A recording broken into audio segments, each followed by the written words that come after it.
Bonjour Jean-Claude, je suis ravi de te Bonjour. recevoir pour ce nouvel épisode de À visage découvert, c'est notre podcast. Donc je suis super content de te recevoir, on se connaît maintenant depuis un petit bout de temps. Voilà, je voulais t'inviter pour échanger avec toi, avoir ton retour sur la cyber. Avec grand plaisir. Alors je propose qu'on revienne un peu en arrière sur ton parcours et après on reviendra sur tes fonctions actuelles. Donc, tu es un entrepreneur multi-récidiviste, comme on peut. Tu as monté 3 entreprises. Est-ce qu'on peut peut-être débuter par la première, nous expliquer un peu c'est quoi la genèse, comment t'en es arrivé là, c'était quoi le but de cette entreprise? En fait, si tu veux, pour résumer mon parcours professionnel, je dirais que moi, c'est une série de rencontres. C'est la chance que j'ai eue, c'est de faire de belles rencontres. La première, évidemment, c'est quand, après mes études, j'ai démarré au sein du cabinet Robert Mazars. Je connaissais rien du tout à la comptabilité et à l'audit. Mais ça a été pour moi, une révélation. Deuxièmement, j'ai rencontré des gens formidables qui m'ont appris à travailler une vraie rigueur professionnelle, un grand professionnalisme. Et c'est au sein de ce cabinet qu'on a créé, avec 2 autres personnes, ma première société. Là, sur ce premier poste, donc chez Mazars, tu Moi, faisais quoi en exactement? fait, on m'a recruté, moi je suis ingénieur, hein, on m'a Ok. recruté pour développer un département, ce qu'on appelait l'audit informatique, qui venait en aide aux missions de commissariat aux comptes. Là, on est en quelle année? Oula, ça remonte à 82, 83. Ok, donc déjà D'accord. audit informatique, Oui, et c'était les même pour moi, prémices. c'était nouveau d'ailleurs. En fait, hein, Ok. il se trouve que j'ai eu des entretiens, ça s'est très bien passé. Et puis, les Mazars, notamment, attachaient beaucoup d'importance à la personnalité, si je puis dire. Et il a eu confiance, tout simplement, et il m'a confié ce rôle. Mazars, c'était un petit cabinet à l'époque. Maintenant, c'est un des plus grands cabinets au monde, hein. Hmm. Et donc, on a eu, avec 2 autres personnes, dont l'associé qui était mon patron à l'époque, l'idée de créer une structure à côté de chez Mazars. Et on l'a dédié très vite, un peu par hasard, à la sécurité informatique. Déjà, c'est Oui, avant. oui, on Ok. était probablement la première, ou une des 2 premières structures à parler de sécurité informatique. Comment vous l'avez nommé cette structure? C'était XP Conseil. XP Conseil. Voilà, XP Ok. Conseil. Et donc, c'était assez amusant parce que, à mi-temps, j'étais jeune, hein, mais j'étais déjà associé dans ce T'avais quel cabinet. âge? J'avais même pas 30 ans. Ok. Non, non, j'avais 26 ans. Ah, il y a 26 ans, donc quasiment sorti d'études. T'as travaillé quoi, deux Ouais, trois ans chez 2 Mazars? ans, ouais, Deux voilà. ans. Mais à mi-temps, je continuais à diriger et développer ce département d'audit informatique qui commençait à prendre un peu d'importance quand même. C'est-à-dire que t'es resté chez Mazars et en parallèle, t'as monté ta Mi-temps, structure. mi-temps, mi-temps. J'avais 2 mi-temps. C'était Ok. le deal un petit peu quand on a créé cette structure. Voilà. Ok. Donc, on a créé cette structure et on s'est spécialisé. Moi, j'y connaissais absolument rien en sécurité informatique. Par contre, j'avais un des 3 associés qui s'appelle André Grissonanche. Le troisième s'appelle Didier Chambard. J'aime bien les citer. Et André, en fait, était un des patrons de l'agence de l'informatique, l'ADI. Ok. Et lui, il avait entendu parler des problèmes de sécurité informatique, applicative, système, etc. Et c'est lui qui a eu cette idée, pas du tout moi. Voilà. Et donc, c'est comme ça qu'a démarré un petit peu cette aventure dans le monde de alors maintenant, ce qu'on appelle la cybersécurité, mais à l'époque, on parlait de sécurité informatique, puis de sécurité des systèmes Mais ça d'information. t'a pas fait peur alors que, j'allais dire, dans les années 80, bon, l'informatique Alors, était quand on... balbutiant, quoi, c'était naissant. Comment tu fais déjà la sécurité? Vous n'avez pas voulu équiper d'abord les en poste Non, en fait, quand tu as une idée, quand tu crées quelque chose, une structure, tu n'es ni optimiste ni pessimiste, tu es volontariste. Et donc, à partir du moment où tu rentres dans cette logique-là, tu ne te poses plus les mêmes questions. Tu réfléchis plus effectivement à la structure, au business model, à l'activité elle-même. Il fallait définir ce que c'était que la sécurité informatique, évidemment. Mais tu ne te poses pas d'autres questions. T'as pas de... Moi, j'ai jamais eu peur. J'ai créé 3, 4 structures. J'ai jamais je me suis jamais posé la question de savoir si ça allait marcher ou pas marcher. Alors justement, quand tu crées cette première structure, il n'y a pas encore de site internet. Je ne sais même pas si le Non, Minitel non. est lancé. Comment on débute, comment on démarche, comment on trouve ses premiers clients? Est-ce que Alors, Mazars, c'était non. un point de... Alors, Mazars, évidemment, le fait d'être d'être passé par Mazars, c'est une référence exceptionnelle, hein.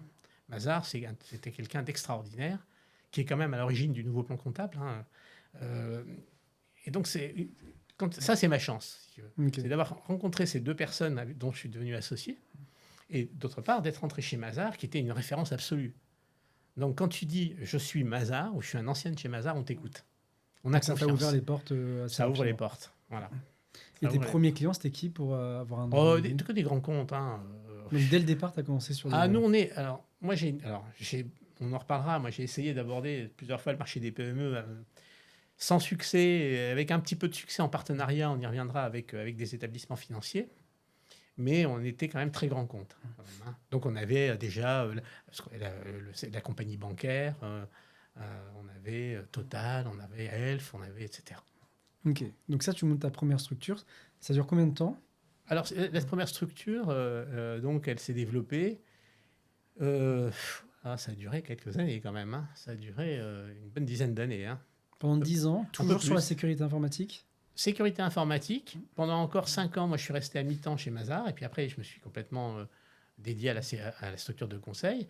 On a après pris notre indépendance par rapport à Mazars. Ok. Donc, on a racheté nos parts, tout simplement. Et on a continué à développer cette activité. C'est-à-dire que Mazars avait investi dans ta structure au départ? Comment? Quand tu dis que tu as racheté tes... Mazars, en fait, c'est un peu complexe. Hein. C'est-à-dire qu'un commissariat, les commissaires aux comptes n'ont pas le droit, en théorie, de faire du conseil à côté. Ok. Donc, on avait quand même fait un montage qui nous permettait d'avoir une activité de conseil, mais qui était quand même loin du métier de Mazars, hein, puisque sécurité informatique, bon. Et donc, il y avait quand même encore une participation de Mazars à l'époque dans cette structure. Et Ok. on a racheté cette participation, et puis après, on a développé la structure. Voilà. Et après, donc, vous avez développé pendant plus de 10 ans cette On a première développé structure. plus de 10 ans cette structure, et après, on s'entendait très bien, mais à un moment ou à un autre, les parcours commençaient... les volontés étaient un petit peu différentes. Moi, j'étais le plus jeune. C'était quoi Ah. ton rôle dans cette structure? Parce que vous étiez trois.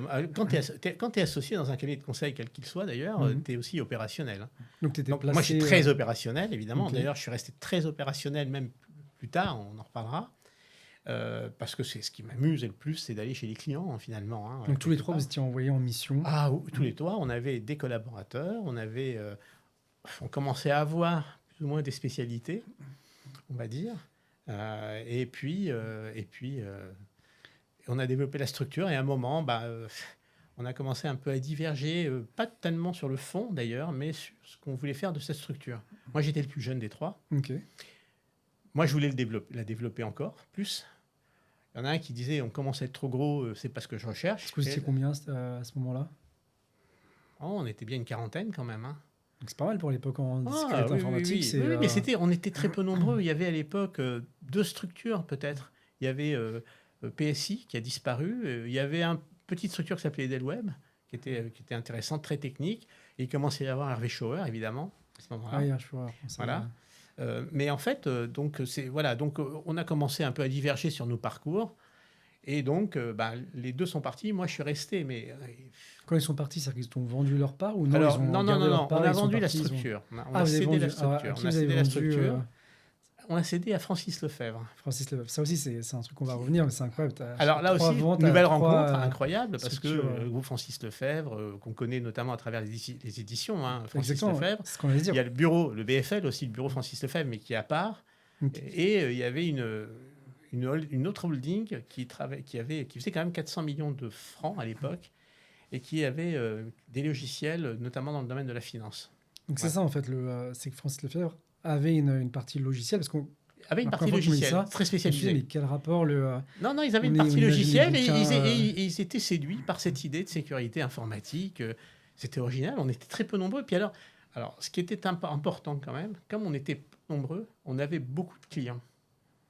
Okay. C'était une petite structure, mais avec énormément de clients. C'était quoi votre chiffre à l'époque, peut-être pour une quarantaine de collaborateurs? Wow. Comme ça, de terre, enfin... En euros, je dirais 5 millions à peu près. Ce qui est énorme hein, pour... Ouais. Donc, en fait,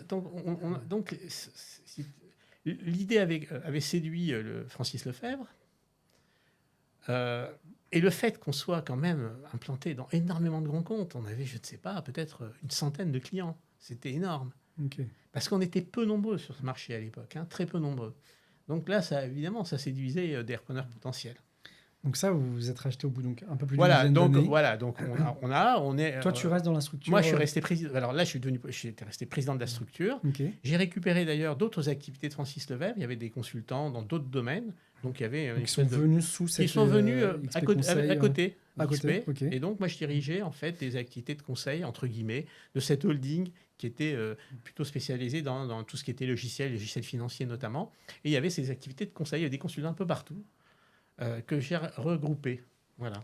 Et combien de temps tu restes avec Francis Lefebvre? On est resté 3-4 ans et eux, après, ont voulu, à ce moment-là, ils ont voulu réorienter un peu leur stratégie, commencer à s'intéresser notamment aux éditions législatives. Ils ont voulu racheter d'autres structures et ils se sont dit finalement, cette activité-là, bon, elle ne rentre pas dans notre stratégie, donc ils ont cédé la Trop structure. éloigné de leur C'était vraiment trop corps de éloigné, métier ouais, c'était très éloigné. principal. C'était très éloigné, donc ils ont cédé la structure. Et là, on a donc, on va pas aller dans le détail, mais j'ai rejoint comment ça s'appelle, une structure qui s'appelle IB Group, qui Ok. faisait du remarketing notamment, qui était aussi intéressée. Et il y avait une structure qui s'appelait Boréal Technologies, qui est intéressante, qui était très spécialisée dans le domaine des réseaux, des télécoms. Qu'est-ce que Donc tu là, appelles du remarketing typiquement? le remarketing, c'est de la location de matériel informatique, Donc le fameux parc informatique. et de la gestion de parc informatique. Ok. Voilà. Donc on est resté là, puis finalement eux-mêmes, ça ne s'est pas très bien passé. Moi, j'étais toujours président de la structure d'ailleurs, donc ils ont cédé la structure à Devoteam. Ok. Je suis resté un peu chez Devoteam, et puis à un moment, c'est assez complexe quand tu diriges une structure, même quand elle est petite, c'est très complexe d'accepter l'autorité d'autres personnes. Ah, ce que j'allais te dire, c'est Très que complexe. Et on a fait une bêtise. D'ailleurs, je le dis parce que moi, je m'entendais très bien avec les deux frères qui dirigeaient le groupe Devoteam, mais on se comprenait pas. Et l'erreur qu'on a commise, c'est on aurait dû prendre un cabinet externe pour accompagner l'intégration de XP Conseil au sein de Devoteam. On ne l'a pas fait, on a voulu gérer ça nous-mêmes. Ça, c'est une bêtise. Parce que chacun défend son précaré de manière peu objective, en fait. ouais. Voilà. Et justement, quand tu montes une structure, que tu es Ouais. entrepreneur, Ouais. au sens littéral du terme, alors tu te fais racheter, pour certains entrepreneurs, c'est le Graal, hein, à un moment donné, de se faire racheter, etc. Après, tu deviens plus trop entrepreneur, tu dois rendre plus de comptes, Alors, c'est etc. frustrant. Comment tu vis cette Mais justement, transition c'est et comment tu frustrant l'acceptes? parce que tu as envie de prendre des... D'ailleurs, ça a jalonné un peu mon parcours. Ça. Moi, je n'ai jamais été dans une logique capitalistique, paradoxalement. Il y a beaucoup de gens qui pensent, qui se disent « Ah, mais Jean-Claude, il a créé des structures pour les revendre. » Pas du tout, jamais. En général, les entrepreneurs, c'est pour la liberté. Oui, non, c'est l'adrénaline que ça procure, une forme de liberté. Je n'aime pas travailler seul, c'est-à-dire que je ne cherche pas à prendre les décisions uniquement seul, donc j'ai besoin d'être accompagné, mais j'ai besoin aussi d'entreprendre. Donc effectivement, quand tu dépends d'un groupe, c'est un peu plus difficile de développer, de racheter d'autres structures, etc. Quand tu te fais racheter, est-ce que, j'imagine, par exemple, je reviens sur Francis Lefebvre, il y a peut-être un board, conseil d'administration qui gère différentes structures. Est-ce que Oui. toi, tu as une voix, tu as une part et... Tu as une voix, mais bien sûr. Puis j'étais président de la structure, mandataire social. Donc j'ai toujours été, à partir du moment où on a créé XP Conseil, nous sommes rentrés chez Francis Lefebvre, j'ai toujours été président de la structure. Donc c'est assez simple. Donc tu as une vraie voix quand même. Hein. Mais tu Là où passes t'es ton, bridé, ça tu cale passes ton temps à te bagarrer, à justifier tes à décisions. justifier tes investissements, à justifier... Ce qui est normal, hein, attention. Hein. Mm. Je ne dis pas que c'est pas normal. Hein. C'est tout à fait normal qu'un groupe se préoccupe de ce que font les filiales, évidemment. Mais c'est frustrant. Et donc, à un moment, je me suis dit, bon, faut que je parte. C'est pas la peine de rester, on passe son temps à te battre. Donc, je suis parti et j'ai recréé une structure. Donc, au final, entre la création et le moment où Devoteam Ouais. intègre la structure, c'est quoi? C'est une quinzaine d'années, une vingtaine d'années? 2003, oui, c'est une vingtaine d'années. Une vingtaine Une d'années. vingtaine d'années. Et au final, tu as passé 10 ans à peu près en entrepreneur, avec Un des peu plus, associés, un mais peu plus, un peu plus. une Et douzaine, après, quinzaine plutôt d'années. président de structure, mais de filiale. Ok. Voilà. Et c'était quoi la différence fondamentale, en tout cas? Ok, alors il fallait défendre ses décisions, etc. Mais qu'est-ce qui, mis à part ce point, qu'est-ce qui a vraiment changé au quotidien dans tes tâches à toi? Ce qui change au quotidien, c'est un reporting permanent, quasiment. Ok. Et c'est effectivement le fait de se battre en permanence pour tes idées, pour les initiatives que tu as envie de prendre. Moi, j'avais une ambition pour la structure quand même. Hein. Une structure, quand tu crées une structure, il faut deux choses. Enfin, il faut trois choses. Il faut une ambition, une raison d'être. Ça fait sourire tout le monde quand je dis ça parce que c'est une raison d'être. Non, non, il faut une raison d'être. Tu te dis, mais pourquoi elle existe, cette structure? Après, il faut trouver les bonnes personnes avec qui tu vas la créer. L'ambition, Ça, c'est fondamental. l'ambition et la raison d'être, c'est quoi la différence pour toi? Ah non, l'ambition, c'était... Là où tu je vas voulais arriver. être leader Ok. sur le marché de la sécurité informatique. On ne commençait pas encore à parler tout à fait de cyber, on commençait un peu. Voilà. Je m'intéressais aux grands comptes, etc. etc. J'avais défini un peu... On avait défini, je n'étais pas tout seul, les différentes activités qu'on voulait couvrir. Voilà. La raison d'être, non. La raison d'être, c'est se dire pourquoi cette société existe en dehors du fait de satisfaire mon ambition. Bah, tu es dans le domaine de la sécurité, donc il y a forcément t'as envie de contribuer à ce qu'on va appeler la souveraineté du pays, l'autonomie stratégique du pays. Tu as toujours en arrière-plan. Tu avais déjà ce sujet de souveraineté Il y avait déjà on ne parlait pas trop de souveraineté, mais il y avait déjà ce souci de participer, entre guillemets, à la sécurité de ce pays. Il y avait déjà ce souci-là. Et puis, il y avait une autre raison d'être, c'était j'avais envie de créer quelque chose d'un peu atypique, qui trouve un équilibre entre l'intérêt collectif, la structure, et l'intérêt de chaque individu au sein de la structure. Moi, c'est ce qui me motive. C'est de trouver cet équilibre-là. C'est pour ça, d'ailleurs, que j'ai toujours eu très peu de turnover. Mais genre, justement, comment tu fais pour ancrer ça à tes collaborateurs? En fait, tu leur partages ça, si tu... bon, je sais pas, tu as de la crédibilité par les actions que tu prends. Hein. Par exemple, quand tu dis à un collaborateur, moi, je t'autorise à communiquer, attention, selon certaines règles, et je veux quand même valider, mais tu as le droit de communiquer, tu as le droit de faire ça, tu peux prendre des initiatives. Tu leur donnes aussi, parce que les consultants, puis j'avais quelques vedettes quand même, hein, ils ont besoin de faire de la veille, un peu de R&D, etc. Il faut leur laisser cette possibilité. Il faut avoir une... Alors moi, je ne suis pas très technique, même si je suis ingénieur, mais il faut avoir une crédibilité quand même. Hein. Comment tu arrives à cadrer ça, justement, à trouver le juste milieu? Tu vois, je peux te dire, tu vois, depuis qu'on a lancé le podcast, j'ai contacté quelques personnes, parfois des experts cyber très renommés, mais qui ont une interdiction formelle de communiquer parce qu'ils appartiennent à un groupe. En fait, ça s'appelle la confiance. Enfin, tu ne peux pas travailler si tu n'as pas confiance. Si tu n'as pas confiance dans les personnes avec qui tu travailles, que ce soit tes associés, tes collaborateurs ou tes partenaires, tu ne peux pas travailler. Moi, je ne sais pas si c'est un défaut ou une qualité, je fais confiance. Je préfère faire confiance et me tromper de temps en temps que de me méfier. Je suis comme ça. Donc, et ça, les gens le ressentent. À partir du moment où tu leur fais confiance, ils te font confiance. À partir du moment où tu es crédible, ils vont accepter une forme d'autorité, on va appeler ça comme ça. Ils vont l'accepter. Je n'ai jamais eu de problème avec des experts qui sont pourtant très pointus et qui sont parfois très difficiles à manager, parce que d'abord, je respecte leur expertise. Hein, je ne me mets pas à leur niveau, ça ne sert à rien.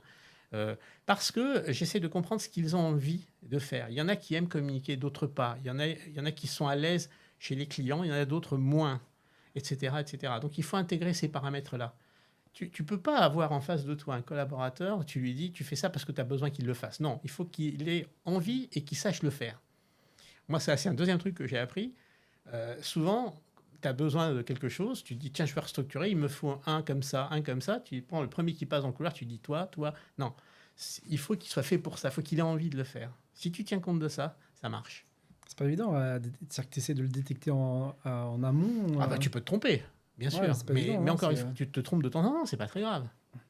C'est la vie d'entreprise. Alors ça, c'est ta première structure. Donc la première structure, deuxième structure, on a créé une petite structure. J'ai créé une deuxième structure avec 2 jeunes collaborateurs que j'avais au sein de XP Conseil, voilà, que j'ai associés. D'ailleurs, c'est un bon exemple. J'aurais pu très bien avoir 80% de la société, eux chacun 10% pour faire les 100%. Non, j'ai dit on va être à égalité, 30-30. Un tiers chacun. Mais je suis le patron. Vous devez accepter mon autorité. Bien sûr, je ne prendrai pas de décision sans la présidence. Mais attention, oui, c'est pas que la présidence. C'est quand je dis que c'est comme ça, à un moment, si on arrête la discussion, on arrête la discussion. Vous l'acceptez ou vous l'acceptez pas. C'était la règle du jeu au départ. Ok. Et voilà. Ça a marché. Comment tu les choisis justement ces 2 nouveaux La confiance. La confiance, c'était. Mais est-ce qu'il y a une complémentarité? Ok, la confiance, mais c'est uniquement humain, c'est-à-dire que vous entendez bien et tu as une projection humaine. Il y a le professionnalisme de la personne, presque plus que la compétence technique. Par exemple, il y a une des 2 associées, c'est une fille exceptionnelle. Donc un garçon et une fille, ok. Qui est pas tout à fait autodidacte, mais pas loin. Mais je n'ai jamais eu, pourtant, j'ai eu des polytechniciens, des ENARC, des HEC et tout. Je n'ai jamais eu une consultante aussi brillante, aussi performante qu'elle. C'est beau, ça. Comment ça s'appelait? Comment ça s'appelle? Je ne peux pas le dire, mais, okay. mais non. Mais jamais. Jamais. Ok. Et en fait, je l'avais recrutée au départ parce qu'elle faisait du développement informatique pour développer un logiciel de gestion de crise et de continuité d'activité. Ah ouais, Bon, donc, maintenant, on en parle beaucoup. À l'époque, c'était un peu ouais. nouveau. Euh, et puis, je me suis dit, mais elle est exceptionnelle. La façon dont elle travaille, dont elle rédige, la façon dont elle a de s'exprimer. Et, et franchement, et là, j'ai dit, non, il faut qu'elle soit... Donc la deuxième structure, toujours dans la cyber. Tu gardes toujours dans la cyber, ce hein, fil toujours dans la conducteur. cyber. La cyber. Et elle est exceptionnelle. C'est les clients en redemandaient, si je puis dire, entre guillemets. J'aime pas ce terme-là. Exceptionnel. Donc techniquement, c'est quelqu'un qui... Grande professionnelle. Non. Et Donc l'autre... tu vois, et l'autre, pas du tout. L'autre, c'était je le vois toujours d'ailleurs, on en reparlera peut-être, mais elle aussi d'ailleurs, mais elle fait autre chose maintenant. L'autre, c'est plutôt un gestionnaire, consultant Financier. plutôt généraliste. Oui, financier, Gestionnaire, mais il connaissait un peu, il était rentré chez XP Conseil quand on était chez Lefebvre, parce qu'il avait entendu parler de sécurité informatique, il s'était intéressé à ça, mais c'est plus quelqu'un qui a une dimension, on va dire, risk management, Ok. que sécurité au sens technique et opérationnel du terme. Parce qu'au final, quand tu fais de la cyber à l'époque, c'est uniquement, je vais dire, une approche technique. Par exemple, je mets un Non, firewall, non, un patch, non, où il y non, a aussi une non. dimension humaine. Non, alors en fait, ça c'était une des premières originalités de la première structure qu'on avait créée avec mes 2 associés. Donc il y a longtemps, maintenant c'est basique, c'était de travailler sur le comportement humain. Ok. On a été les premiers, je pense, à se dire attendez, la sécurité, c'est de la technique, de la réglementation, de l'organisation et des process, là c'était plus notre culture, et de l'humain et du comportement. Donc tout ce qui était... aujourd'hui, ce qu'on appelle social engineering, mais peut-être plus... Ah non, mais à l'époque, oui, c'était comment gérer ses mots de passe, ne pas comment s'exprimer, etc. Bon, c'était tout ce qui faisait que le comportement pouvait nuire à la sécurité d'un système d'information. On parlait de système d'information. Voilà. Et donc, on avait ces 4 dimensions-là, organisation, réglementation, juridique et humain. Voilà. Donc, on a toujours abordé la sécurité sous ces 4 angles-là. Et c'est pour cette deuxième structure, tu gardes au final Alors, on a 4 gardé, mais piliers. alors c'était une petite structure hein, quand même. On a créé en partant de zéro. Donc c'était 3 associés. On était 3 associés. On est arrivé très vite à une vingtaine de collaborateurs quand même. Hein. Comment par rapport à votre réputation? Réputation, pareil. On a eu cette chance toujours d'avoir des clients. Donc les clients sont revenus Les finalement, clients suivent hein, les consultants. À partir du moment où il y a une relation de confiance qui s'établit, qu'il n'y a pas de déception, oui. Donc très vite, on a eu des clients. On a eu le ministère des Finances, Orange, etc. Ok. Très vite. La BNP. Et donc ça permet, évidemment, ça facilite les choses. Hein. Encore une fois, quand tu crées une structure, Et il n'y a pas que l'idée qui compte. Hein. Il y a le modèle économique et le marketing un peu, et puis les clients quand même. Et qu'est-ce qui change du développement de la première par rapport à la deuxième? Qu'est-ce que tu fais différemment? Ou peut-être que tu reproduis au final Non, des en choses fait, qui ont bien fonctionné, hein. ce qui est différent, c'est la façon d'aborder le sujet de de la sécurité. Donc par rapport à l'évolution du Par domaine. rapport à l'évolution du monde hein, et de l'environnement. C'est ça qui est différent. Mais autrement, et puis il y a quelques erreurs qu'on ne reproduit pas, mais des erreurs de gestion et autres. Encore que non, parce qu'on a toujours bien géré les structures, nous, quand même. Ça aussi, un point fort qu'on a vu, c'est que on appelle ça de la gestion bon père de famille, mais pas que, parce qu'on prenait des risques, mais on gérait assez bien les structures. Mais là, pour le coup, tu as quand même plus de concurrents. En fait, c'est pour ça que je te disais, pour revenir à l'histoire, la chance que j'ai eue de rentrer chez Mazars, c'est laquelle? Moi, je suis ingénieur plutôt technique. Je faisais de l'assembleur, etc. Mais chez Mazars, il voulait qu'on fasse de la finance. Il fallait qu'à mi-temps, je participe à des missions de commissariat aux comptes, donc il a fallu que j'acquière un minimum de compétences sur ce plan-là. Et donc, j'ai une culture, et j'ai commencé à acquérir une culture financière et comptable. Donc ça donnait des bonnes pratiques d'entreprise pour voilà, quoi. les flux. Oui, je faisais... au début, ça a été un peu pénible pour moi, parce que je ne savais pas ce que c'était. Un débit crédit, je ne savais même pas ce que c'était. Sans caricaturer. Et donc, effectivement, j'ai acquis cette espèce de compétence organisationnelle et un peu comptable financière. Ce qui a quand même grandement facilité les choses. Et sur la deuxième structure, donc au final, tu as quand même plus de concurrence. Parce que tu as Là, qui ont alors, émergé on commençait à entre-temps, avoir plus de concurrence, évidemment. Hein, Neurocom, etc., j'en passe, etc. Mais on avait quand même cette image, cette notoriété, ce qui nous a permis de la développer gentiment. Voilà. Et puis,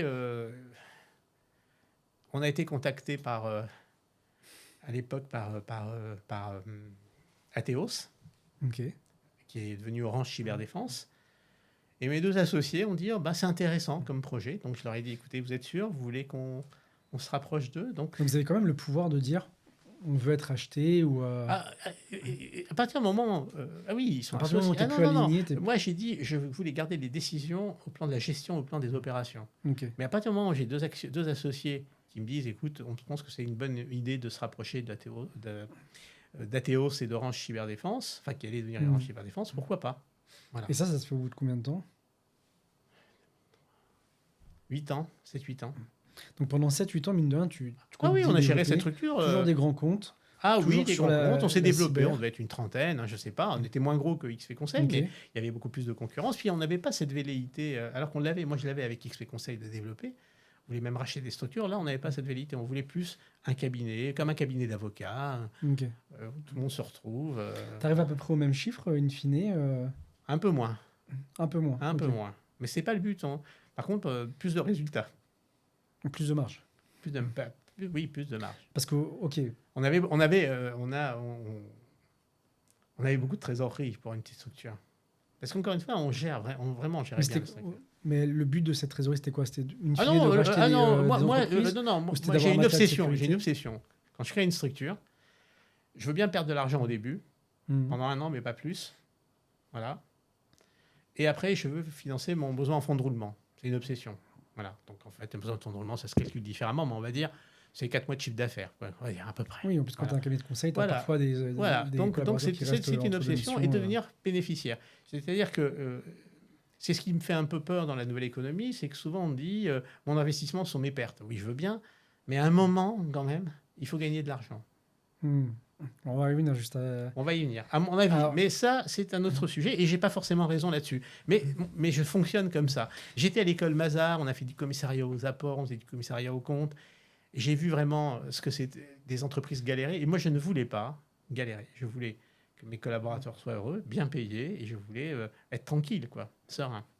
Et alors, ok, pour le coup, donc, tu te fais approcher par, je veux dire, Orange Cyberdéfense pour, Oui, simplifier pour être le simple. propos. Oui, donc, et ils nous Tes disent, deux voilà, associés sont plutôt parfaits. ils sont favorables. Ils sont favorables. favorable. Moi, toujours un peu hésitant, parce que j'avais vécu la première expérience avec... Alors, c'est ce que j'allais te dire. Oui, est-ce j'étais que un ça peu va- hésitant, mais je ça fait respecte un peu mais rebelote, j'ai respecté leur volonté. Donc, au final, ça va jusqu'au bout. Ça va jusqu'au bout et on se rapproche d'Orange, enfin de ce qui va devenir Orange Cyberdéfense avec Michel Vandenberg que tu connais bien. Hein. Donc, vous êtes intégré dans Oui, donc Orange. voilà. Bon, Et moi de nouveau, toi, tu restes. je reste, je m'occupe de l'activité conseil comme d'habitude. Mais là, on avait fusionné. Hein. On avait fusionné la structure. Alors, qu'est-ce qui différencie justement la première acquisition Ah non, là, on n'était plus une entre la filiale. deuxième. On était vraiment intégrés. Donc, c'est totalement Voilà, intégré. Il y C'était avait pas une un structure à président, part. c'était Michel. Il y avait 2 directeurs généraux dont je faisais partie. Voilà, Ok. c'était simple. J'ai dit pourquoi pas après tout. Mais au final, tu perds cette présidence Je paye cette présidence. Je garde quand même un pouvoir de décision, évidemment. parce que tu es directeur Parce que général voilà, et et que puis c'est j'ai un mandat, opérationnel. puis j'ai un mandat quand même. Hein, Ok. Voilà, et donc, puis à un moment, Mais quand tu te fais intégrer, est-ce que tu définis peut-être une charte ou en disant, bah voilà, moi je tiens quand même à avoir mais cette il y a ligne. il y a des packs d'actionnaires, il y a plein de Alors, choses. est-ce Ah que justement tu avais non. anticipé ce point par rapport à ton vécu en Oui, disant, mais tu je peux veux pas, tu peux revenir, anticiper tous les points que tu veux. À un moment ou à un autre, celui qui a le dernier mot, c'est l'actionnaire. Donc, et puis, quand même, il faut respecter un peu le choix et la décision de l'actionnaire. Il prend des risques en investissant. Tu peux pas. Enfin, moi, ça me rendait. Il était hors de question que j'aille à l'encontre des décisions de mes actionnaires, quand même. Hein. Ça, c'était quelque chose d'aberrant, mais c'était pas le cas. Donc, il y a une forme de respect, quand même. Hein. Moi, à partir du moment où on accepte un deal, on doit le respecter. Et moi, je vais respecter. Donc, à un moment, c'est toujours la même histoire. Si tu te sens pas bien, eh bien, tu t'en vas. Et c'est ce qui s'est passé. C'est qu'à un moment... Ça, tu restes combien de temps chez Orange? 4 ans. 3-4 ans. Ok, donc c'est plus court que... C'était plus court parce que d'abord, j'ai hissé, puis... et en fait, alors... Et puis attends, comme je te l'ai dit, n'oublie pas ce que j'ai dit au début, des rencontres. Et là, parce que j'ai été contacté par quelqu'un que je ne connaissais pas, mais on avait un ami commun. On est venu te chercher. Oui, Là, qui c'est me toi, dit, ok. voilà, j'aimerais te faire rencontrer quelqu'un. Donc, je rencontre cette personne. Je raconte ma vie, je n'ai jamais fait ça. Mais, et je rencontre quelqu'un que tu connais, qui s'appelle Cédric Mességuet, Ok. qui me dit, voilà... Tu peux dire aujourd'hui. enfin, Lui, je peux le dire, il n'y a pas de Ouais. problème.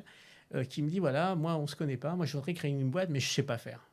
Et mon copain, notre ami commun, me dit, écoute, Jean-Claude, quand même, tu veux pas te lancer. Et il a eu une idée qui m'a séduite. Cédric a une Cédric a une idée, c'est lui qui a eu l'idée, c'est les objets connectés. Ce qu'on appelait l'IoT, IoT, objets la connectés, sécurité des objets connectés. l'industrie 4.0. Et il me un dit, peu, voilà, et donc j'hésitais parce que finalement, je n'étais pas si mal que ça chez Orange. Hein. Puis je m'entendais plutôt bien avec Michel. Hein. Michel est un personnage que moi j'apprécie beaucoup, j'aime beaucoup. Je m'entendais très bien avec lui. Et en fait, je vais te faire sourire, c'est ma fille aînée qui me dit, mais papa, putain, t'es un entrepreneur, tu vas pas rester chez Orange, créer une C'est structure. marrant, elle a quel âge quand elle te dit ça? Elle est jeune quand même, Ouais, elle a une moins de vingtaine 20 d'années. ans. 20 ans. Ouais. C'est Et donc incroyable. elle me dit, papa, mais tu peux pas faire ça. Et la petite, qui est encore plus jeune, me dit, mais papa, elle a raison. Et donc j'ai dit, bah, pourquoi pas, et avec Cédric, que je ne connaissais pas. Et donc, alors, Et ok. là, en fait, on décide de créer cette structure qui est Digital Security. Donc tu quittes Orange, tu Je rends- démissionne, je fais mon préavis, j'ai toujours Ok. fait mes préavis et tout, proprement. et tu te relances de zéro avec lui. Et, Que tu connais ni non, d'avant non. ni d'elle, Et, mais en, qui a et au jamais même été- moment, et au même moment, on fait une rencontre.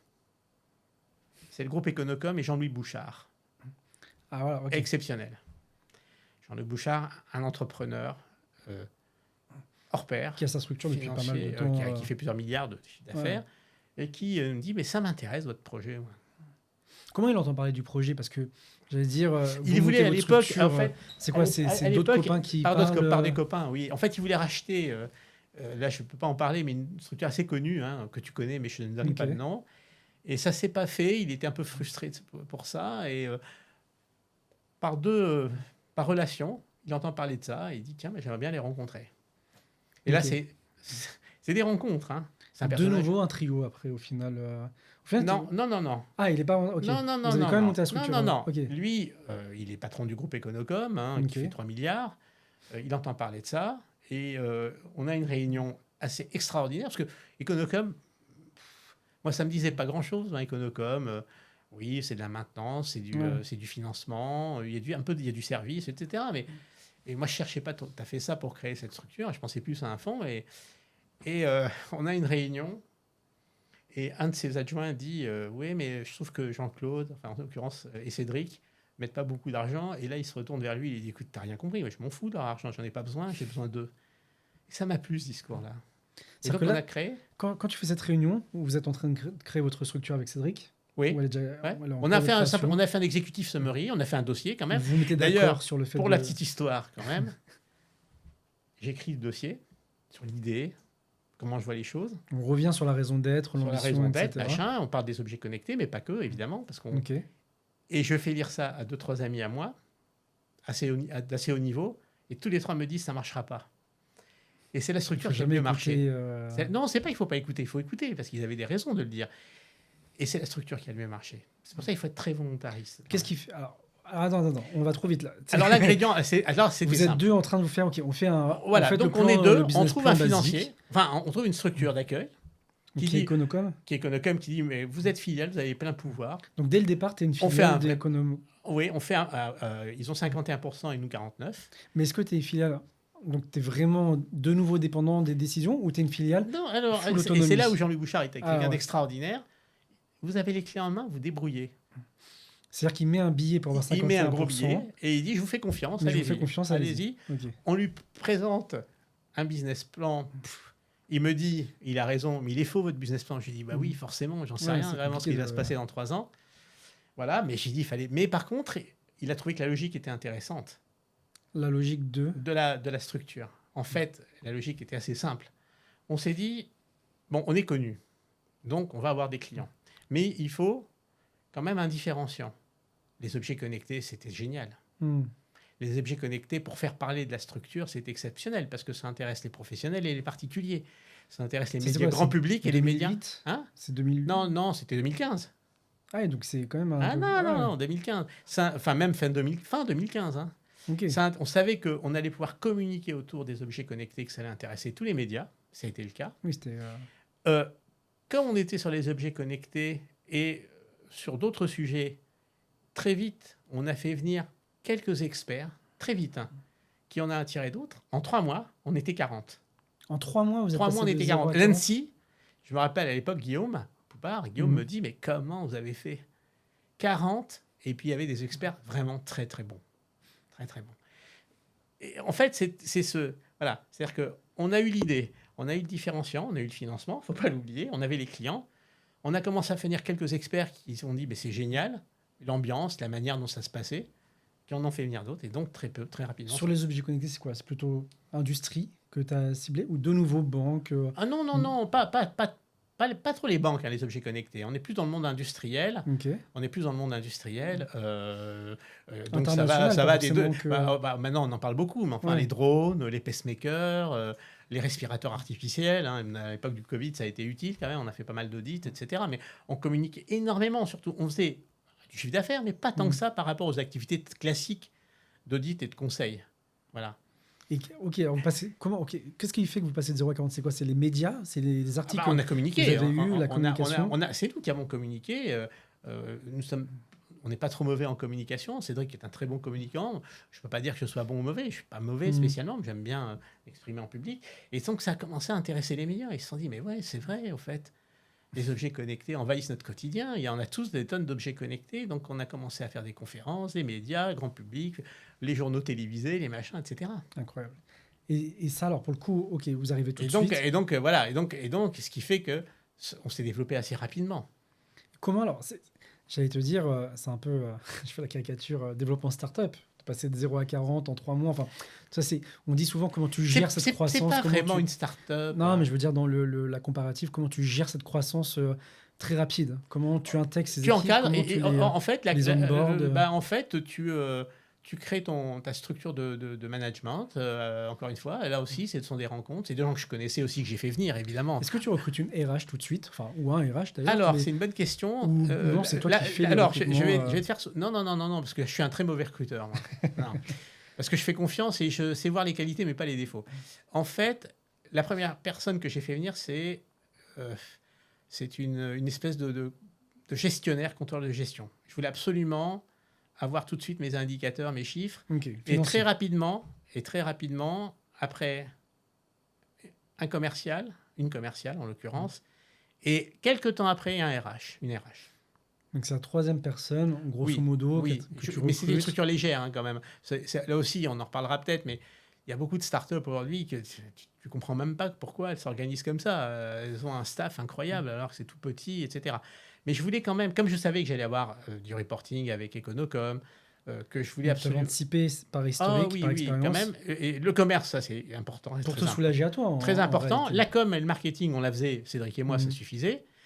Très rapidement, nous a rejoint quelqu'un de très important que j'aime bien citer. Je peux le citer, lui, c'est Thomas Gaillet. Ok, Discovery. Très important, qui était associé dès le départ, presque.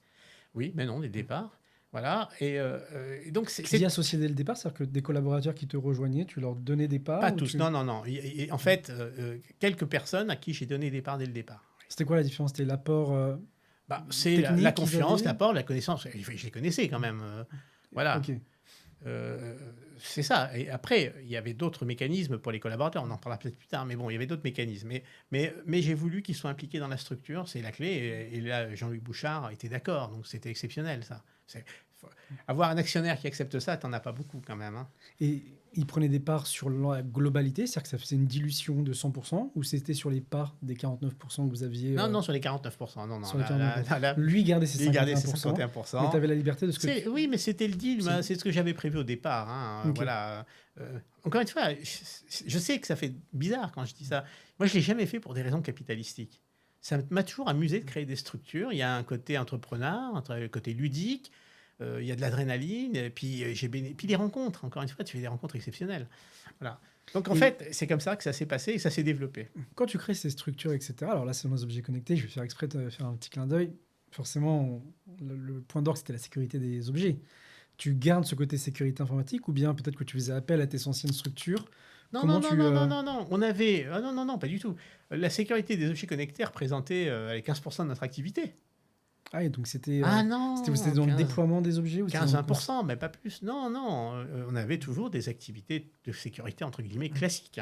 Ok. Ah non, bien sûr. Alors, c'était simple. Hein. Il y avait le volet des objets connectés et le reste.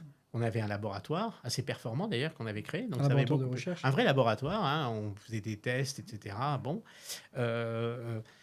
Et puis après, on avait une structure de conseil, on va dire... généraliste, analyse de risque, machin, politique de sécurité, etc. Bon, maintenant, tout ça est généré par l'IA maintenant, mais voilà. Et on avait une équipe d'audit avec des auditeurs plutôt fonctionnels et des audits techniques très pointus. C'est-à-dire que en fait, les objets connectés, c'était votre locomotive pour aller chercher du business, mais tu gardais des Non, activités c'était plus notre classiques locomotive pour communiquer, pour communiquer, pas pour chercher du business. mais pour Non, parce qu'à rayonner, l'époque, maintenant, c'est pas le cas, mais à l'époque, c'était nouveau. Donc, ça intéressait. Les Somfy et autres étaient intéressés par ce qu'on faisait quand même. C'était une particularité. Mais Je crois que la première entreprise française d'objets connectés, paradoxalement, c'est N10, avec tous les compteurs Linky. c'est... Oui, N10, bien sûr, avec tous les compteurs Linky. bien sûr. C'est Voilà. number Et donc, one. on avait quand même des projets sur les objets connectés, mais en termes de chiffre d'affaires, c'était 20% de l'activité, pas plus. Ah, et donc grosse communication à mais travers oui, ça. évidemment, Les chiffres c'était d'affaires. nouveau. Et surtout, encore une fois, les objets connectés s'intéressent les professionnels et le grand public. Ça intéresse tous les médias. Donc tu Voilà. brassais beaucoup Donc plus large. voilà, il y a ça. Et puis encore une fois, évidemment, on avait une notoriété, les collaborateurs avaient leur propre notoriété, les experts. Donc on a eu des Mais ça beaucoup te de clients. générait du business plus largement sur ta structure. Ça Ah te oui. donnait, Oui, non, une casquette. on ne faisait pas appel, on faisait pratiquement jamais appel à la sous-traitance, sauf quelques domaines pointus, quoi, voilà. Et ça, alors ok, donc tu crées en 2015, Fin 2015. fin 2015. Et ça s'est développé très vite. Alors là, c'était... Tu vis la crise Covid ou tu... on la vit, entre guillemets, je ne devrais pas le dire, plutôt bien au niveau professionnel. Évidemment, pas bien au niveau personnel. Enfin, mais oui, on vit la crise Covid. On a d'ailleurs fait pas mal d'actions, là aussi, gratuitement pour les hôpitaux, etc., les établissements de santé. Là, on travaillait gratuitement pour les établissements, etc. Quand même, c'est normal. Hein, c'était notre contribution, quand même. Qu'est-ce que tu faisais Par exemple, on a audité les respirateurs artificiels, quand même. Ils sont connectés, il ne faut pas l'oublier. Ok, ah oui. Ah oui, quand même. Et puis, il y a eu énormément d'attaques pendant le Covid. Énormément d'attaques qui ciblaient les hôpitaux. Ça, t'as suivi, ok. Ah bah oui, bien sûr. Oui, bien sûr. Et justement, est-ce que peut-être tu as un fait qui t'a marqué, une attaque ou un événement qui, aujourd'hui encore, tu te dis... Non, enfin... C'est toujours regrettable mais c'est l'histoire qui est comme ça et c'est l'homme qui est comme ça, de profiter de moments de détresse pour commettre des actes de malveillance. C'est toujours regrettable, évidemment. C'est triste même. Ça donne une image de l'humanité un peu triste, moi, je trouve. Mais il n'y a rien de particulier qui m'a marqué, quoi. Non. Ouais, c'était... Au final, pour toi, c'est peu... Enfin, je veux dire, c'est ta routine. Il y a peu de... Il y a des gens, parfois, tu sais... Non, ce qui était amusant pendant la... Enfin, amusant, non, c'est pas amusant. Ce qui était intéressant pendant le Covid, il y a eu cette fameuse application... Pour les passes. Pour le pass Covid. Pour déclarer le pass Covid. Et là, il y a eu quelques experts qui ont dit, mais ouais, on va nous espionner, mais comment on va faire, et machin, etc. Et là, c'est intéressant. Pourquoi ? Parce que tu vois que là, beaucoup d'experts ne prennent pas la dimension risque en compte. À un moment ou à un autre, il y a des situations où il faut accepter de prendre des risques. Tu ne peux pas faire autrement. Tu veux dire accepter de partager ces données Tu es obligé, et à un moment, et de faire confiance à l'État. Parce que, alors là, si tu commences là aussi à ne pas faire ça, mais on ne peut pas s'en sortir. À un moment, si tu ne privilégies pas un moment collectif de temps en temps sur l'individu, tu ne peux pas t'en sortir. Voilà. Et la dimension risque n'avait pas été... Je me rappelle, parce que j'avais même chez moi, il y avait des experts qui voulaient écrire des articles là-dessus. Je leur disais, ça va pas, non, attendez, non. Et non, attendez, on va... C'est une situation de crise quand même. Une situation de crise, ça se gère avec des moyens inhabituels, pas avec les moyens habituels. Donc on ne peut pas raisonner comme ça. Voilà. Et ça, c'est vrai que c'était intéressant, cette période-là. Pour le coup, c'est marrant, tu vois, tu ressors un peu comme entrepreneur avec une mission qui te transcende, mais dans un intérêt plus général, quoi. Quand on travaille dans ce domaine-là, c'est peut-être lié à ma personnalité. Je pense qu'il faut toujours penser à l'intérêt général. Toujours. Pour moi, il n'y a pas de vie en société possible. Mais ça, pour toi, pour améliorer l'intérêt général, au final, monter sa structure... On va y revenir. Oui, c'est-à-dire que encore une fois, j'ai essayé de concilier l'intérêt général, l'intérêt collectif et l'intérêt personnel. J'ai essayé de concilier les deux. Évidemment, oui, évidemment. Je ne suis pas un philanthrope, hein, attention. Non, mais j'essaye quand même de concilier parce que je crois beaucoup à ce modèle-là. Et alors, pour terminer sur comment ça... Ok, tu traverses la crise. Donc, et là, on a développé la structure et ça a été même plus vite que je ne le pensais puisque en 3 ans, on était à 30 millions de chiffre d'affaires. Ouais, donc tu fais 6 fois ce que tu faisais auparavant. Ah ouais, non, là, on a été très, très vite. Vous êtes 400 collaborateurs? Non, on était... Alors, on a Ils avaient racheté une petite structure, Econocom, qui était très belle, dont le nom m'échappe, mais il y avait quelqu'un à la tête de cette structure formidable qui s'appelle Gilles Offray, je peux te citer son nom aussi. Ok. Et là aussi, c'est drôle, parce que petite structure, nous, on est à côté, tout le monde me dit, ça ne marchera jamais, il y a 2 chefs, c'est pas possible. Ça ne marche pas comme ça. On s'est rencontrés. Je lui ai dit, écoute, moi je m'en fous, je ne veux pas être chef spécialement ou chef. Si on travaille, on est ensemble associés. Il m'a dit, oh, non, non, moi de toute façon, toi tu aimes bien communiquer, moi j'aime pas communiquer. Il n'y a pas de problème, on s'est très bien entendu. Et je devrais pas le dire, il y a même des conseillers externes qui m'ont dit, tu reprends cette structure, il faut virer les cadres. Je ne l'ai pas fait parce que Non, il y a eu. Tu as senti le feeling quand Oui, tu je me suis dit, mais non, ça va marcher vous êtes avec sentis lui. complémentaires. Et ça a très très bien fonctionné. C'est-à-dire qu'elle a été rachetée c'est un type mais formidable. sous ta structure à toi, pas sous. Alors, non, Econocom l'avait racheté sans me le dire avant. Je ne savais pas. Et donc, on s'est dit à un moment, c'est complètement idiot. On va... Parce que vous avez à peu près les mêmes Et donc, métiers, Jean-Louis, je me rappellerai toujours de ça parce que c'est là où Jean-Louis Bouchard est un type étonnant. Donc, je dit à un moment, mais qu'est-ce que c'est que ce truc? Il y a une deuxième structure, je ne savais même pas. Et donc, un jour, il me dit, bonsoir, on dîne ensemble. On se voit, il me dit, bon, vous fusionnez les deux, vous débrouillez, vous faites ça pour la semaine prochaine. C'est Jean-Louis Bouchard. Et comment tu prends cette nouvelle? Tu te dis, bon, bah, non, ok, j'ai dit, non, parce que, encore une fois que tu as compris comment fonctionne Jean-Louis, enfin, encore que je n'ai pas compris complètement, mais moi, non, au début, tu te dis, mais qu'est-ce que c'est ce truc? Puis après, tu te dis, mais non, mais comment on va traiter le truc? Il faut le traiter, il faut faire quelque chose. Donc, une fois que j'ai rencontré Gilles, je me suis dit, mais il n'y a aucun problème, au contraire. En plus, eux, ils avaient une activité qui était différente, ils faisaient de l'intégration. Ok, donc c'était pas exactement C'était complémentaire, non, on ne faisait pas. Ils faisaient de l'intégration sur les systèmes d'access management. Et je me dis, mais c'est génial, au contraire, ça va m'apporter une dimension que je n'ai pas. C'est génial, ça. Donc au final, c'est très bien passé. Impeccable. Pas de sujet. Ça s'est très Mais bien il passé. le savait déjà que vous étiez complémentaires. Au final, il n'a pas acheté des entreprises concurrentes. Je ne sais pas. Non, parce que Jean-Louis, alors je ne peux pas parler en son nom, mais je crois quand même qu'il attache beaucoup d'importance aux individus. Où il avait senti que vous pouviez complètement... S'il rencontre quelqu'un qu'il sent, il fait confiance, il y va. Et donc, d'ailleurs, pour encore une anecdote, puis c'est peut-être autre chose, mais à un moment, je me dis, tiens, il faut que je crée 2 structures au Luxembourg et en Belgique. Moi. Ok. Et je veux développer en région. Je lui en parle quand même, c'est la moindre des choses. Et il me dit, non, il ne faut pas faire ça, ça ne sert à rien. Je dis, oui, enfin, c'est dommage quand même. Après, il me dit, de toute façon, vous êtes le président, faites ce que vous voulez. Une semaine après, il m'appelle, il me dit, alors c'est fait? Je lui dis, attendez, créer une structure Luxembourg en Belgique, il faut quand même, ça prend un peu de temps. Oui, mais enfin, c'est un peu lent. C'est Jean-Louis. C'est marrant. Voilà. Mais il m'a fait confiance. Il m'a dit, après tout, c'est vous qui êtes le président. Si vous pensez qu'il faut créer des boîtes, il faut créer des structures. Et ça, pour le coup, tu te fais racheter à un moment donné. Enfin, à la fin, tu te fais réintégrer par... Non, après, en fait, on va aller vite. Hein. En fait, ce qui se passe, c'est qu'après, Jean-Louis avait un groupe. Il avait décidé de se séparer de filiales parce qu'il avait besoin de trésorerie. Ok. Et il y avait 2 structures très, très faciles à vendre, dont la nôtre. Et voilà, c'est comme ça. Moi, j'étais contre ce projet. J'aurais pu l'empêcher, d'ailleurs. Et je ne l'ai pas fait, encore une fois, par respect pour le risque qu'il avait pris. Après tout, il a voulu céder la structure. Il y a eu 3 offres tout de suite. Ok, tout de suite, il a reçu 3 offres. 3 offres tout de suite, dont Atos. Moi, je ne voulais pas.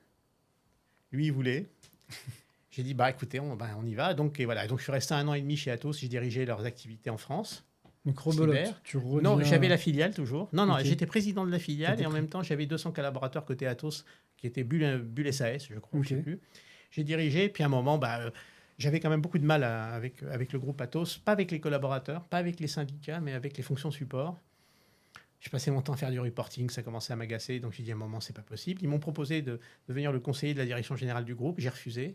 Et j'ai dit, puisque c'est ça, à ce moment-là, je pars. Voilà, je suis parti.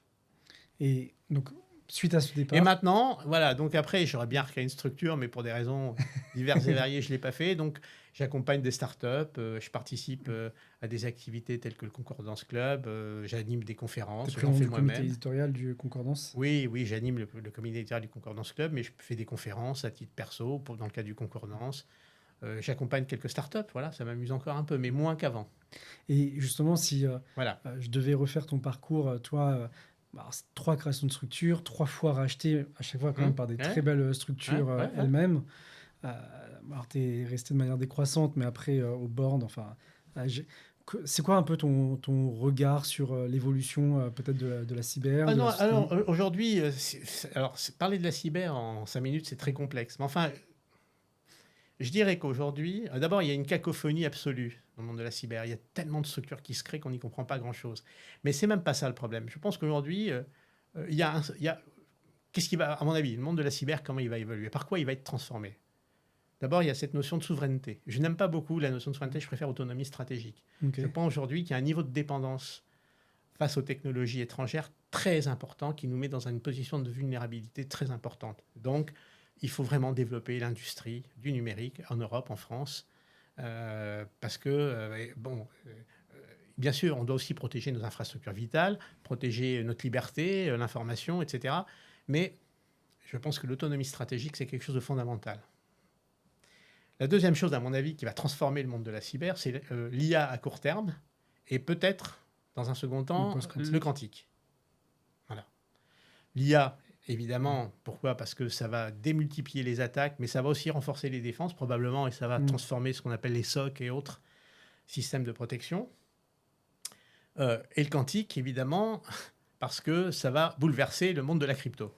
Ouais, ça va. Voilà, c'est-à-dire que tous les mécanismes actuels, si vraiment, on y croit, on n'y croit pas, hein, Ouais. mais si j'étais personnellement, si je devais investir au niveau européen ou au niveau de la France, je investirais sur l'IA et sur le quantique. Mais tu investirais à travers une brique technologique ou après, comme on dit parfois, les data centers Ah non, non, des briques technologiques. sur des briques Il technologiques. faut quand on observe ce que font les États et les puissances, il faut presque raisonner, j'aime pas dire ça comme les Chinois. C'est l'autonomie stratégique, les Chinois. Donc Ils avoir se une développent leur propre politique de technologie. développement Bah sur 5 ans, oui, 10 ans, oui. 15 ans, un plan de développement On au est sens plus large. fort, évidemment, et je crois beaucoup. Pour moi, c'est une clé, hein, c'est très important, hein, l'autonomie stratégique. J'aime pas le terme souveraineté. La souveraineté, on a l'impression qu'on se ferme aux autres. C'est pas tout à Mm. fait ce que je veux faire. Moi, je veux qu'on subvienne à nos besoins vitaux. Donc une Voilà. certaine autonomie sur Voilà, une la certaine dépendance autonomie. technologique. Voilà. Et puis, le troisième volet, pour moi, mais ça fait 30 ans qu'on s'acharne là-dessus, c'est la sensibilisation et la formation. Et ça fait 30 ans parce qu'on n'a pas trouvé les bons ressorts aujourd'hui. Qu'est-ce qui manque justement? Parce qu'il y a les organismes de formation, il y a la Parce qu'aujourd'hui, gamification. ce qui manque, c'est le temps réel. Ce qui manque, c'est d'intégrer le paramètre humain à un humain. Tant qu'il n'est pas... La notion de risque est intéressante. L'humain, tant qu'il n'est pas directement concerné, il s'en fout. Par contre, quand il est directement concerné, alors là, il réagit. Et donc, il faut, à mon avis, que les outils de formation et de sensibilisation intègrent cette dimension de manière bien plus forte. Et il faut développer le temps réel. C'est-à-dire qu'il faut presque... Parce que quand tu fais une formation, une sensibilisation, on va en parler, une fois que la sensibilisation est finie, il oublie. Hein, c'est fini, Ouais. il oublie. D'accord. Donc, qu'est-ce qu'il faut? C'est accompagner l'individu quotidiennement, dans sa prise de décision même. Donc, je pense que, et peut-être que là, les modèles d'IA peuvent y contribuer, quand tu vas cliquer sur un truc, que quelqu'un te dise « Attention, là, tu es en train de faire une bêtise. Voilà. Donc, je pense qu'il faut intégrer dans la sensibilité, il faut garder les actions classiques, présentielles, avec les tests, les machins, etc., les simulations, mais il faut développer le temps réel. Et on n'a pas le choix, parce que quand tu vois le développement des attaques et comment les attaquants, c'est même pas les attaquants qui s'adaptent, c'est les outils qui adaptent les attaques. Donc voilà, donc, je pense que ces trois éléments-là, l'autonomie stratégique, bien prendre en considération l'IA et le quantique, et puis l'humain, comme d'habitude, c'est pour moi les trois éléments clés. Bon, et peut-être sur un mot de conclusion sur si demain il y avait un jeune Jean-Claude qui venait en disant je veux monter une structure, qu'est-ce que tu lui recommanderais? Ça serait quoi les 3 choses que tu lui recommanderais absolument pour, je ne vais pas dire être certain de réussir, mais sur lesquelles il devrait être vigilant pour Alors, favoriser sa réussite? Indifférenciant. Bon, une raison d'être, je te l'ai déjà dit, mais indifférenciant. Un modèle économique qui tienne la route quand même. Un modèle économique. Et le faire avec des gens en qui tu as une totale confiance. Merci beaucoup, Jean-Claude. Je dirais ça, enfin, c'est compliqué, hein, mais le volontaire. Et non, et puis être volontaire.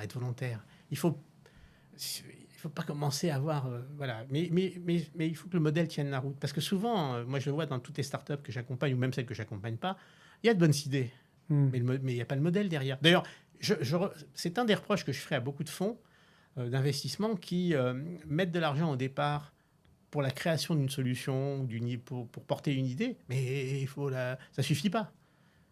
Il faut la vendre, l'idée. Il faut la développer, la vendre. Voilà, donc c'est bien d'intégrer un certain nombre de paramètres. Il faut un ensemble d'ingrédients, hein, c'est comme de la cuisine, voilà, à mon avis. Merci en tout cas, Jean-Claude, pour Merci. ce nouvel épisode. On a plus parlé de moi que du sujet de la cyber, c'est dommage, mais bon.